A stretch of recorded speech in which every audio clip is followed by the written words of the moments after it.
کوفہ کے گورنر ابن زیاد کو جب یہ یقین ہو گیا کہ کوفہ کے فوجی کبھی بھی نواسۂ رسول امام حسین کے خلاف نہیں لڑیں گے، تو وہ کوفہ کے قاضی شریح کے پاس گیا کہ حسین کو باغی قرار دیا جائے۔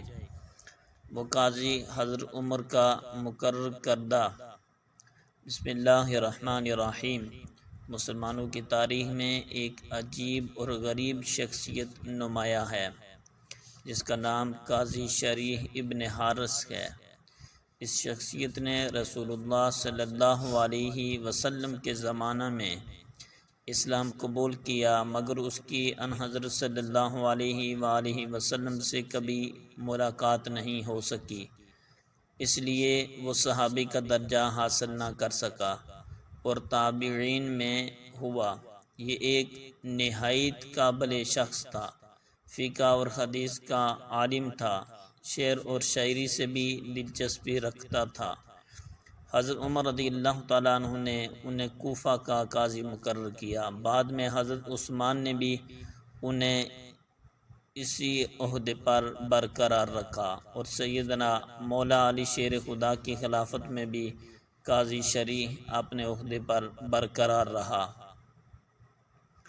4 محرم کو ابن زیاد ملعون نے قاضی کوفہ شریح بن حارث سے قتل حسین علیہ السلام کا فتویٰ لیا۔ اس فتوے کے بارے میں محدثین کی 2 طرح کی رائے موجود ہیں۔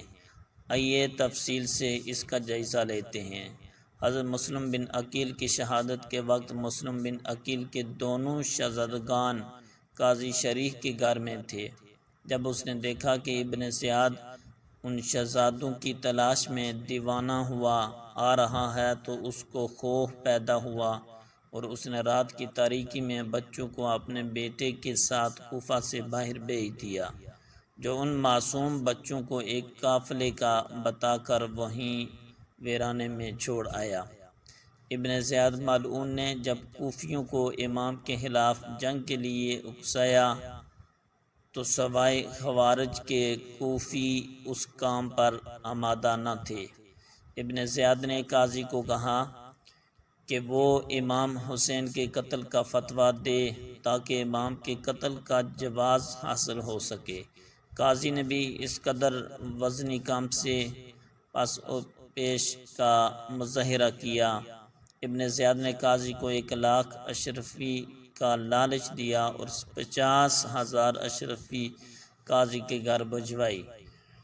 دولت دے کر یہ اپنی اصل فطرت پہ آ گیا اور اس نے ابن زیاد کو پیغام بھجوایا کہ میں اس کام کے لیے تیار ہوں اور میں فتوے میں لکھوں گا کہ فتنہ فساد پھیلانا قتل سے بھی بڑا جرم ہے۔ ابن زیاد تو چاہتا ہی یہی تھا کہ قاضی ایسا کوئی بھی فتویٰ دے دے جسے لوگوں کو دکھا کر اس قبیح کام پر اکسایا جائے۔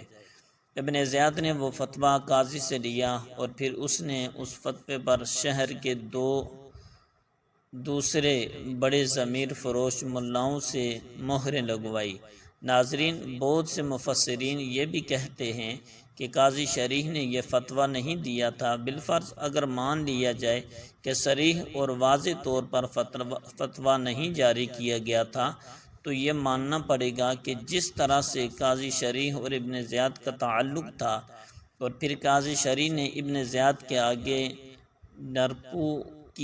ڈرپوکی، عافیت طلبی، ریاکاری، 2 پہلو باتیں کرنا اور جھوٹ کا رویہ اختیار کیا ہوا تھا، اور اسی طرح سے ابن زیاد کا قاضی شریح کے جھوٹے دستخط اور مہر کا استعمال کرنا، اس کی تمام باتوں سے نتیجہ گیری اور غلط قیاس کا سمجھنا یا قاضی شریح کا کلی طور پر امام حسین علیہ السلام کے قیام پر سوالات اٹھانا ابن زیاد کے لیے کافی تھا کہ وہ لوگوں کو نواسۂ رسول کے قتل کے لیے تیار کرے، اور پھر دوسرے گندم نما جو فروش بے دین ملاؤں سے اس پر مہریں لگوائی۔ اس لیے اگر یہ مان لیا جائے کہ اس فتوے کے سچے ہونے کی کوئی مضبوط روایت یا سند نہیں ہے تو پھر اس بات پر تو سبھی راوی متفق ہیں کہ قاضی شریح بہرحال مولا امام حسین کے ساتھ کھڑے نہیں ہوئے۔ یزید کی مذمت تو دور کی بات اپنے عہدے سے استعفیٰ دینے کی بھی زحمت نہیں کی۔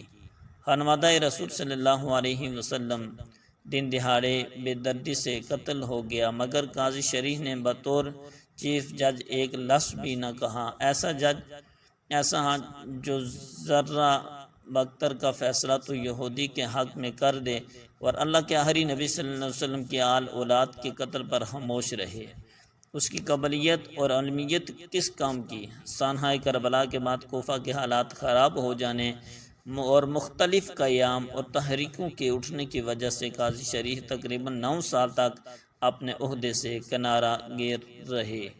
مورخین نے اس کی وجہ عافیت طلبی اور عدم امنیت بیان کی ہے۔ ابن خلدون کے بقول مختار ثقفی نے کوفہ پر تسلط حاصل کرنے کے بعد قاضی شریح کو کوفہ کے منصب قضاوت کے لیے مقرر کیا، لیکن مختار کے سپاہیوں نے اس پر اعتراض کیا۔ قاضی شریح بھی ان اعتراضات کو سن کر خوفزدہ ہوا اور بیماری کا بہانہ بنا کر خانہ نشین ہو گئے۔ مختار بھی ان اعتراضات کے نتیجے میں قاضی شریح کو معزول کرنے پر مجبور ہو گیا۔ یہ شخص جانتا تھا کہ یہ قیام عارضی ہیں اور ان میں مداخلت خطرناک ہے۔ کوفہ میں مختلف حکومتیں شورشی ہوتی رہی، لیکن یہ کسی کا بھی حصہ نہیں بنا۔ بعد میں عبد الملک بن مروان کی حکومت میں دوبارہ کوفہ کا قاضی مقرر ہوا۔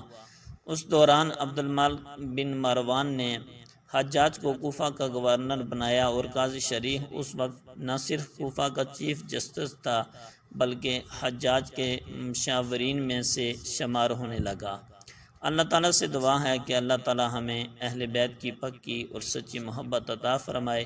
ناظرین، کمنٹ سیکشن میں اللہ تعالیٰ کے